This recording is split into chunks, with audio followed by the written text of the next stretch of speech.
Talk about starting a book tour with a bang, right?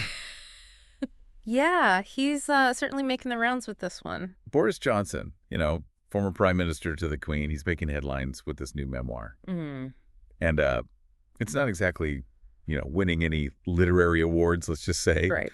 But you sent this article over, and it's quite a revelation. For those who, just need a quick refresher, Johnson was prime minister from 2019 to 2022. Right, right. And now he's penned this memoir. Mm. And the big bombshell, I guess, is his claim that he knew Queen Elizabeth had bone cancer before her death. Yeah, and that's significant for a couple of reasons.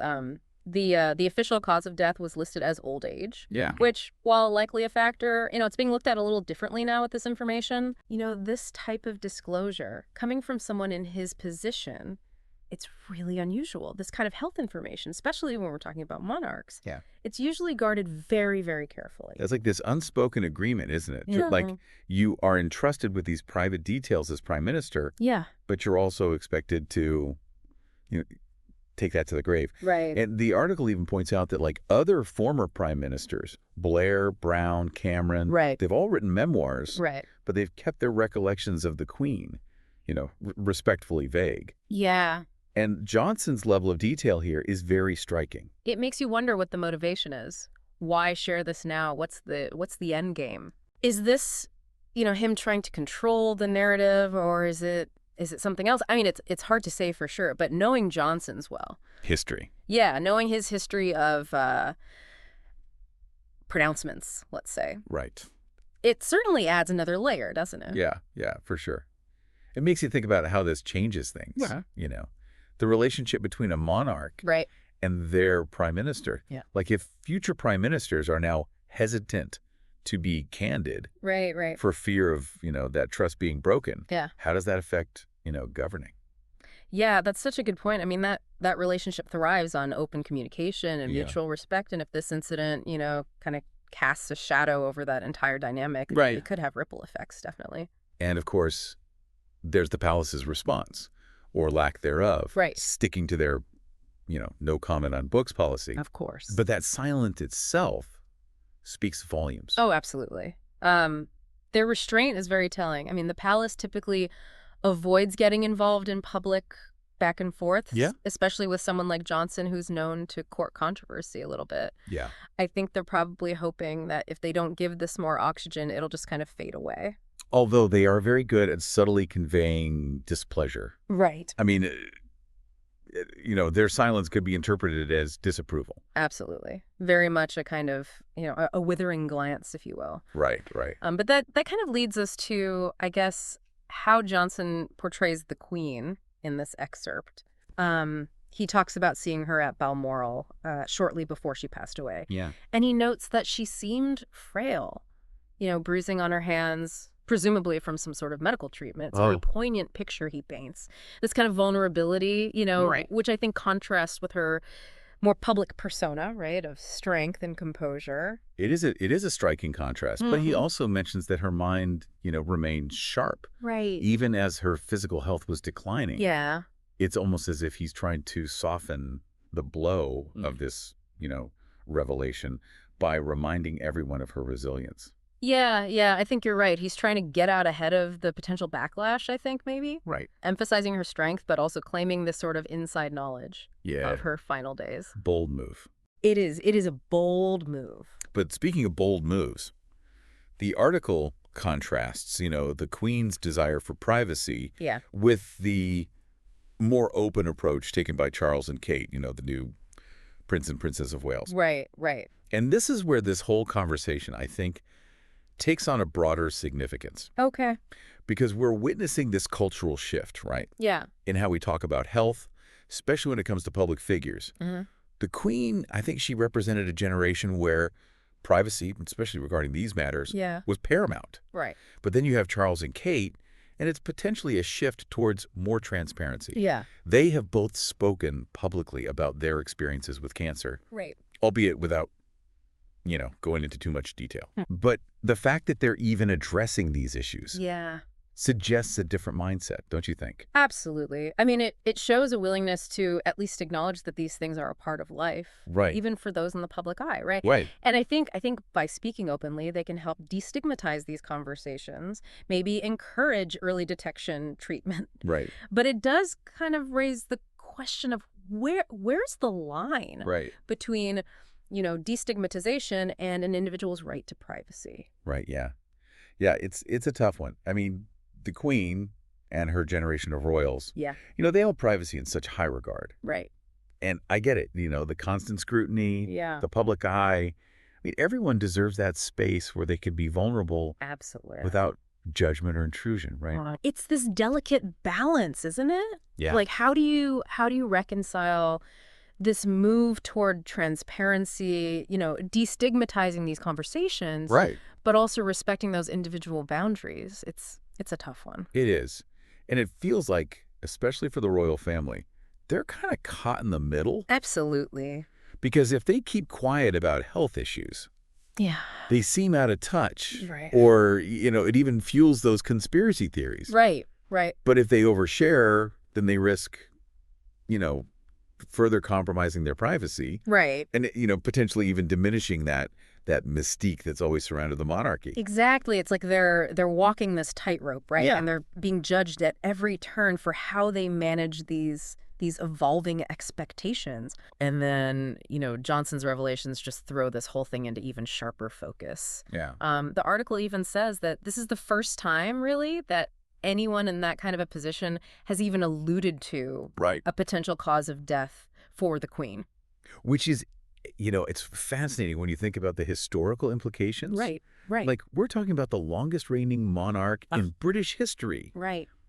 Yet, so much of her life, and even her death, it's still shrouded in a bit of mystery. And I think that's part of what people find so intriguing about it, don't you? It is, yeah.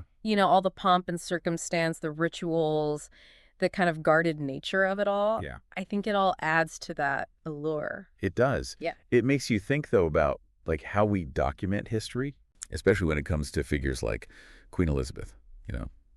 Do we prioritize the official accounts? Yeah. Which might be, let's face it, carefully curated, sanitized, or do we give more weight to these more, I don't know, personal, potentially messier accounts that can come out later? Yeah, and Johnson's memoir just throws that, whole debate into such sharp relief. Yeah, it does. Like, he's opened this Pandora's box, haven't they? He has. And it'll be interesting to see, what other revelations might come out now as a result. It's like that saying, history is written by the victors.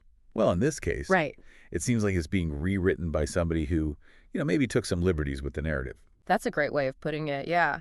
I mean, it really does highlight the fact that, history is subjective. Right. There's always more than one side to the story. Right. And we, as people consuming this information, we have to really be thinking critically. For sure. Consider the source. Yeah, consider the source. Where is this coming from? Well, you're preaching to the choir here. Right. We always tell our listeners, dig deeper, question everything. Absolutely. And I think that's what makes this so, so interesting to me, is that it's not just some, salacious royal gossip. Right. It's a good reminder that history is constantly being written and rewritten. Yeah. And that things that appear to be straightforward can have, hidden depths and complexities. Yeah. And it brings up the ethical question, too. Right. Regardless of Johnson's, motivations here, did he have the right to share this information about the Queen's health? That's the big question, isn't it? And I don't think there's an easy answer. Right. I mean, on the one hand, he had access to this because of his position, right? Yeah. So you could say he had, a duty of confidentiality. Right. That he shouldn't be exploiting that for personal gain. Especially if it goes against the Queen's and the royal family's wishes. Exactly. It does feel like a breach of trust. Yeah, it does. But then there's also that argument to be made about, the public's right to know. Right. That historical accuracy is really important, and that this information, provides some new insight into, the Queen's final years. Yeah. Yeah, it's an ethical dilemma. It is.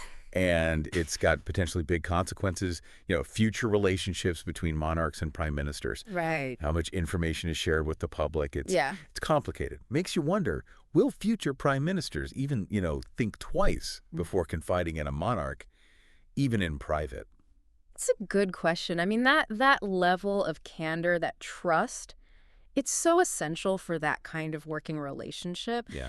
And if there's this sense that those private conversations could be, up for grabs later on, it could really change things. It really does. It disrupts that whole, unspoken agreement, right? Like what's discussed between a monarch and their prime minister, those inner thoughts and concerns, it stays there. And Johnson's kind of blown that up a bit, hasn't he? He has. He really has. And it's hard to know what the long-term impact will be. Yeah. But, I mean, it's out there now. Yeah. It's a conversation that people are having.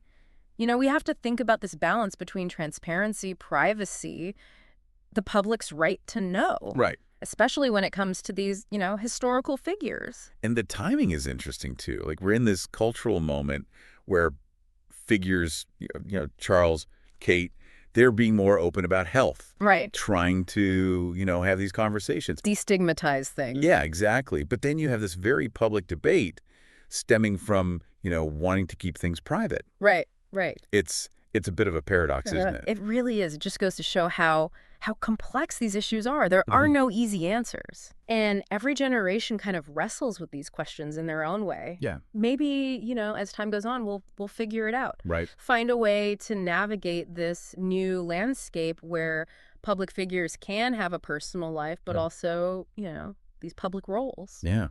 It'll be interesting to see what happens. Yeah. I mean, do we hear more revelations?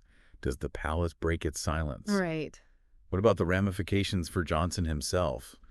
I mean, who knows? Who knows? Only time will tell. I will say this, though. I mean, it's definitely gotten people talking. Yeah. It's a good kind of jumping off point, Right. for a conversation about history, about privacy, about how we view these figures in the public eye. And I think it reminds us, too, that even in, today's world of instant information, some stories, they just take time to unfold. And, they reveal their complexities as they go. It reminds us that history is more than just, events on a timeline. Right. It's about people. Yeah. Relationships. It is. Choices that, they have an impact long after they're made. Absolutely. And sometimes those ripples, they catch us off guard. They do. They really do. So what do you think out there, listeners? Was Johnson right to share this? Does historical accuracy outweigh, personal privacy, especially with someone like Queen Elizabeth? Head over to our social media. Let us know. We want to hear your thoughts. It's a big one. Until next time, keep questioning, keep exploring, and remember, sometimes the best stories are the ones that are, right in front of us.